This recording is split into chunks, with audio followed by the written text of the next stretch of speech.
وبركاته. ازيكم حبايبي عاملين ايه؟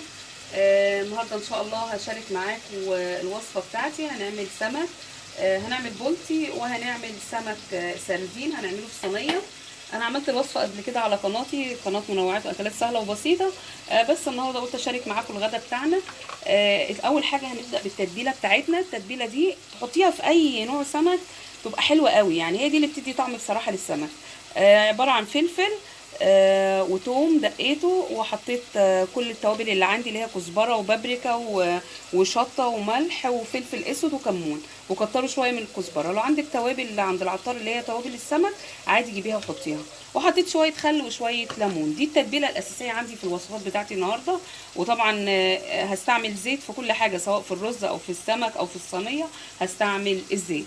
عندنا هنا بصل قطعيه ايا كان انت عايزه تقطعيه، سواء جوانح سواء طرنشات سواء حتت صغيره، يعني براحتك خالص. وعندنا هنا فلفل شطه، عندنا قرنين، وعندنا هنا ده توم لو احتاجته، انا دايما بخليه كده توم مفروم وتوم فريش.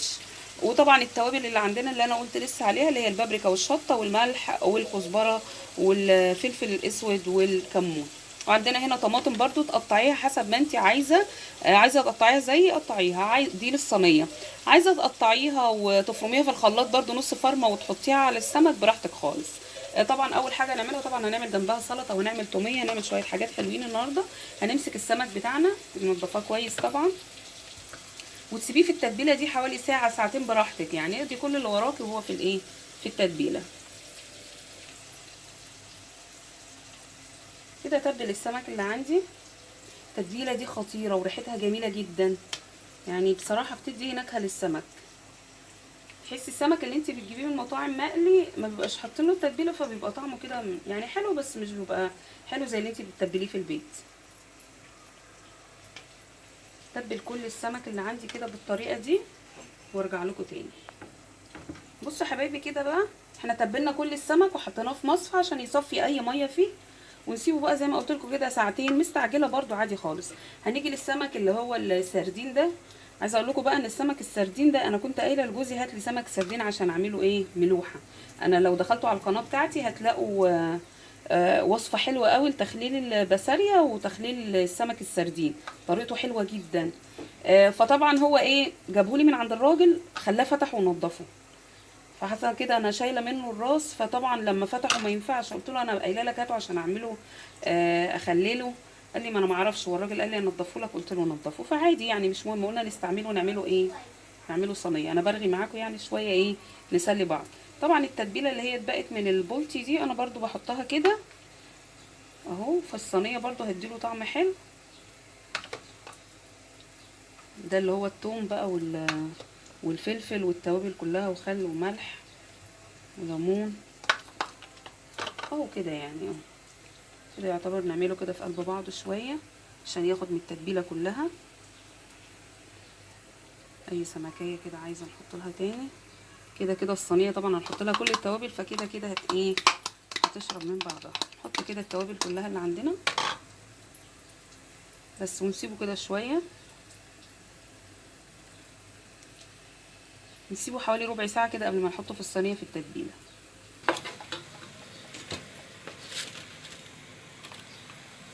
بصوا حبايبي كده اهو، حطينا البصل غمق عندك كانه كرمل كده بقى لونه بني،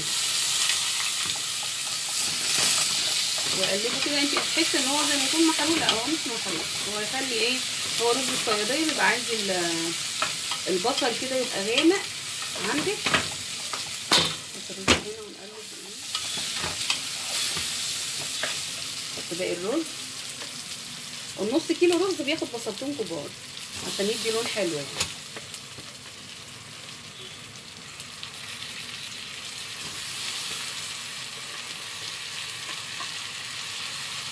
كتري له التوابل، الرز بتاع السوداء او رز السمك ايا كان بتسموه، عشان يبقى طعمه حلو وكويس معاكم.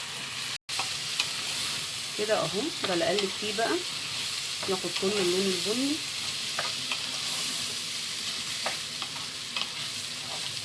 حطي له ميه دافيه مغليه يعني، ولو عندك شوربه سمك اللي هي بتعمليها بجمبري او جزر، شوربه السمك ممكن تعمليها جزر وبصل وثوم والتوابل وتخليها تغلي على النار وتحطها له. بس انا بعمله بميه عاديه خالص يبقى زي الفل برضو. انا بقى بحب هو كده احط كل التوابل، احط ملح، احط كمون، نحط كزبره زي ما قلت لكم، هو بيحب التوابل يعني. طبعا احنا بنحب الشطه، هحط له شويه شطه واقلب بقى عندي، افضل اقلب فيه كده لحد ما يتشوح معايا، واشربه بالميه المغليه اللي عندي، وطبعا ادوق ملح. يبقى كده ايه، خلص عندي اول حاجه اللي هي ايه، رز الصياديه او رز السمك.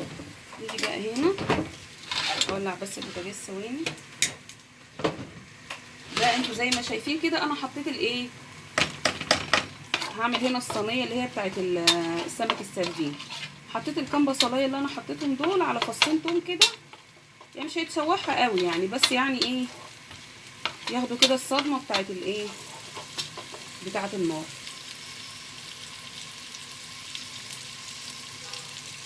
ياخدوا صدمه النار كده، وينزل عليهم بشويه زيت.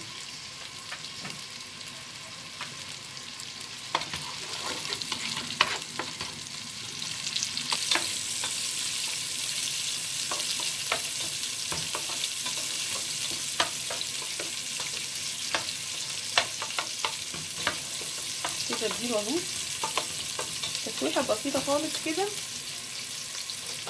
وانزل بالفلفل الشطه اللي عندي، بصوص كده. عايزه فلفل رومي حطي، عايزه فلفل شطه حطي، براحتك خالص.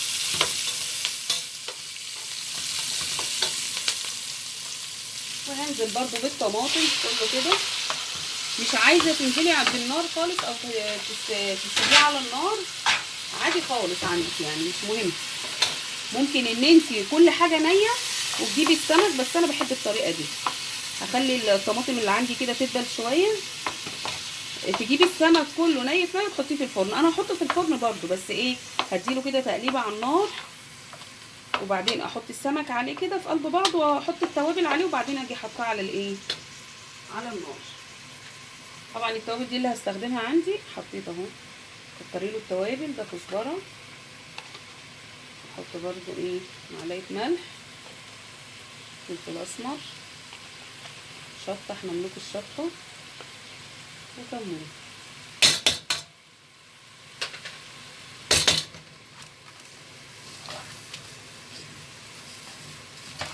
اقلب الايه، الرز اللي عندي اشوحه كده. كل ما تديله تشويحه اكتر على النار كل ما يبقى مفلفل عندي، معجنش.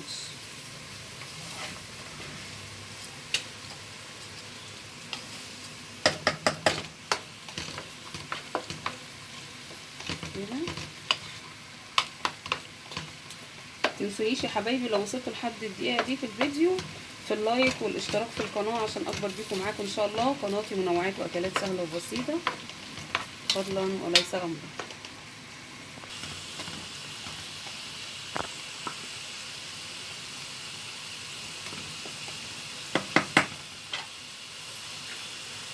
كده يا حبايبي انا خلاص ايه، حطيت اهو. ادوق بقى الايه، التوابل بتاعتي مظبوطه ولا لا.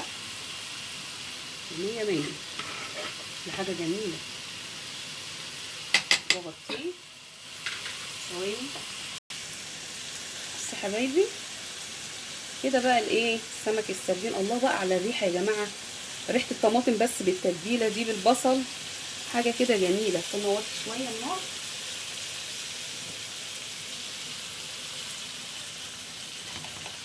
هرصها كده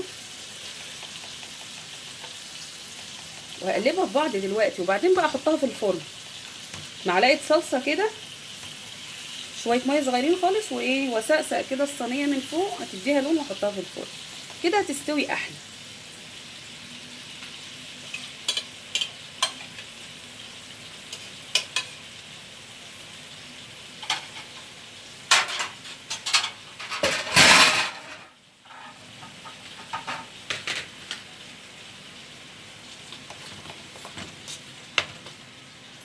قلبت شويه عشان ما يتهريش مني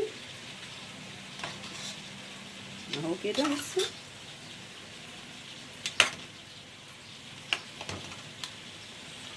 حاجه روعه يا جماعه والله. تاكلوا احلى صينيه ايه سمك سردين. ما انصحكوش ان انتوا تقلوه، يعني هو احلى حاجه ليه الصينيه صراحه. اللي عايز بقى يفرم كام حبايه قوطه كده ويحطهم فوق الوش عادي خالص بدل الصلصه، بس انا هحط شويه صلصه كده، معلقه صلصه السبيكه عندي على ايه، على شويه ميه كده، واحطها كده عشان ايه ما تنشفش في الفرن عندي. اهو كده احلى صينيه سمك. هوريكم ازاي تاخد بس يا دوبك قلبه كده على النار عشان يبقى مستوي حلو وما فيهوش ريحه ايه، ما ينشفش منك. الفرن لما بتحطيه ني كله تحسي كده بيبقى ايه، بيبقى ناشف، لكن كده هيبقى طري ومحمر من فوق الوش ايه، لونه هيبقى حلو قوي. واحط فوق الوش شويه زيت، انا حاطه برده في الصينيه من تحت بس ايه، احط شويه زيت كده عشان ايه يحمروا الوش عندي. ايه رايكم بقى؟ لايك يا جماعه. حطها في الايه، في الفرن عندي. بصوا يا حبايبي زي ما انا قلت لكم كده اهي، معلقه صلصه، حطيت لها شويه ميه وشويه توابل، واحط شويه ملح برده عليها تاني. زي ما انتم شايفين الرز خلاص اتشرب اهو، شوفوا لونه ما شاء الله جميل ازاي. احط كده بص شايفين ازاي علشان ما تنشفش في الفرن. وهاجي مدخلاها الفرن بقى اوريها لكم وهي بتتقدم. احلى صينيه سمك سردين هتاكلوها. حطوها بقى في الفرن، مش هتاخد حوالي 10 دقايق بالظبط عشان السمك ملوش روح يعني. حطيته كده عشان ايه، انا بحبه بالطريقه دي. جربوه بطريقتي هيعجبكم جدا. اجي حطها بقى في الفرن، والرز كده يعتبر خلاص، اوطي عليه بقى. ما شاء الله شايفين لونه عامل ازاي، شايفين اللون، هو ده لون سمك الايه، رز الصياديه. اروح بقى اقلي سمك البلطي. طبعا انا تبلته معاكم، يا دوبك احطه في الدقيق وانزله في الزيت واعمل ايه التوميه. حبايبي بقى دلوقتي خلاص اهو ما شاء الله عملنا صينيه السمك السردين، حاجه روعه. جربوها بالطريقه بتاعتي دي والله مش هتندموا. جربوا الوصفه دي حلوه جدا، وطعمه على فكره احلى من البولتي بكتير. وعملنا سلطه بلدي، وعملنا التوميه. التوميه طبعا ما عملتهاش معاكم لان انا عاملاها في فيديو قبل كده في القناه، اللي مش عارفها يدخل عندي في القناه، طريقه سهله جدا.